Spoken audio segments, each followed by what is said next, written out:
लक्ष्मीनाथसमारम्भां नादयामुनमध्यमाम् अस्मदाचार्यपर्यन्तां वन्दे गुरुपरम्परां यदि राजाय विद्महे श्रीभाषिकाराय धीमहि तन्नो रामानुजार्य प्रचोदयात् ஆழ்வார்கள் திருவடிகளே சரணம் எம்பெருமானார் திருவடிகளே சரணம் ஜீயர் திருவடிகளே சரணம் यो नित्यमच्युतपदाम्बुजयुग्मरुक्म व्यामोगदस्तदितराणतृणायमेने अस्मद्गुरोर्भगवतोऽस्य दयैकसिन्धो रामानुजस्य शरणं शरणं प्रपद्ये நீரார் கடலும் நிலமும் உழுதுண்டு ஏலார் ஆளும் இளங்களில் மேல் துயிலந்தாய் சீரார் திருவேங்கட மாமலைமே ஆறாமுதே அடியேர் கருளாயே.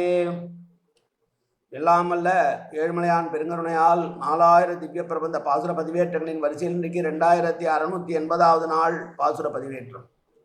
நம்மாழ்வார் அருளிய திருவிருத்தம் என்கிற திருமொழியினுடைய 41வது பாசுரத்தை சேவிக்க இருக்கிறோம்.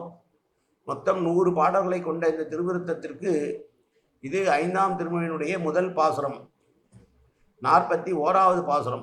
தனியனை சேவிப்போம். கிடம்பியாச்சான் அருளிய தனியன் இது. கருவிருத்த குழி நீத்த பின் காமக்கடுங்குழி இழுந்து ஒரு விருத்தம் புக்கு உழல் உருவீர் உயிரின் பொருள்கட்கு ஒரு விருத்தம் புகுதாமல் குருவேர்கோன் உடைத்த திருவிருத்த தோரடி கற்று இது திருநாடகத்தே நாட்டகத்தே என்பதாகும். 41வது பாசுரமானது தலைவியான பராங்குச நாயகி வாடை காற்று தன்னுடைய துன்புறுத்துவதை பற்றி பேசுவதான பாசுரம். என்றும் புன்வாடை இது கண்டு அரிதும் இவ்வாறு வெம்மை ஒன்றும் உருவும் சுவடும் தெரியிலம் ஓங்கு அசுரர் பொன்றும் வகை புலர் புல் ஊர்வான் அருள் அருளாத இந்நாள் மன்றில் நிறை பழி தூற்றி நின்று என்னை வன்காற்று ஆடுமே. அற்பமானது ஆனால் எப்போதும் வெப்பத்துடன் பொருந்தியது வாடைக்காற்று. இந்த வாடைக்காற்று இப்போதல்ல, இன்று நேற்றல்ல, பல காலங்களாக இதனுடைய செய்கைகளை நாம் அறிந்து வைத்திருக்கிறோம்.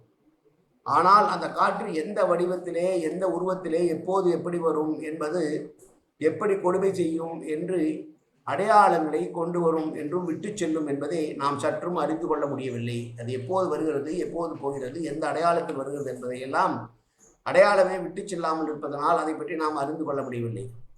மிகவும் பரபலத்தால் பலத்தோடு இருக்கக்கூடிய அரக்கர்கள் எல்லாம் அழிந்து மடிந்து போகும் வண்ணம் கருடனை வாகனமாக கொண்ட எம்பெருமான் இருக்கிறானே, அவனும் என் மீது சற்றும் இரக்கம் காட்ட மாட்டேன் என்கிறான். அதனாலே இந்த ஊரில் இருக்கிற பொதுமன்றத்தில் நின்று கொண்டிருக்க என்னை இந்த வலிமை மிக்க வாடை காற்றானது கொல்லுகிறது. இதை கேட்பதற்கு யாரும் இல்லை. காரணம், என்னை காப்பாற்ற வேண்டிய தலைவனான எம்பெருமான் அதை பற்றி சிற்றும் சிந்திக்காமல் இருப்பதனால் இந்த அற்பமான வாடை கற்று கூட என்னை வெப்பத்தில் ஆழ்த்தி என்னை துன்புறுத்துகிறது என்று பேசுகிறாள் தலைவியாக ஆழ்வார்.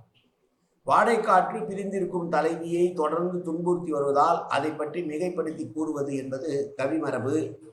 தலைவனை சேர வேண்டும் என்ற ஆர்வத்தோடு இருக்கிற தலைவிக்கு தலைவனுடைய வருகை தலைப்பட்டு போவதனாலும் தலைவன் தன்னை கண்டும் காணாமல் இருப்பதனாலும் வருத்தத்தோடு இருந்து உடல் மெலிந்து அழகற்று இருக்கக்கூடிய தன்னுடைய நிலையை நினைத்து எண்ணுகிற போது இந்த காற்றும் என்னை துன்பப்படுத்துகிறதே, அற்பமான இந்த காற்றும் தன்னை துன்பப்படுத்துகிறதே என்று பேசுகிற பாசுரம் இந்த பாசுரம். மீண்டும் ஒரு முறை 41வது பாசுரத்தை சேவிப்போம்.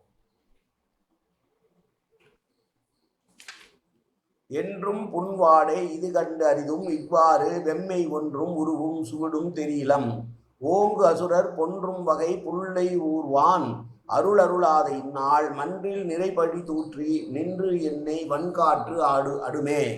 காயன வாச்சா மனசேந்திரியர்வா வியாப்தனாபா பிரகதேது சுபாவாது கரோமி எந்தது சகலம் பரஸ்மை ஸ்ரீமன் நாராயணாயேதி சமர்ப்பயாமி. உடலாலும் உள்ளத்தாலும் வாக்காலும் சகலவிதமான பாவங்களும் தோஷங்களும் நிறைந்ததாக உலகத்தை இயல்பிருந்த போதிலும் அடியேன் செய்கிற நல்வினையோ தீவினையோ அத்தனையும் உன்னுடைய கமலமலர் பாதங்களில் சமர்ப்பிக்கிறேன் கண்ணா. காத்தொழுவாய் கண்ணா, ஏற்றுக்கொள்வாய் கண்ணா. எப்போதும் திருநாமம் கண்ணா கண்ணா கண்ணா என்று என் நாவில் வருவதற்கு அருள் புரிவாய் கண்ணா. சர்வத்திர கோவிந்தநாம சங்கீர்த்தனம். கோவிந்தா கோவிந்தா கோவிந்தா கோவிந்தா கோவிந்தா கோவிந்தா கோவிந்தா கோவிந்தா கோவிந்தா.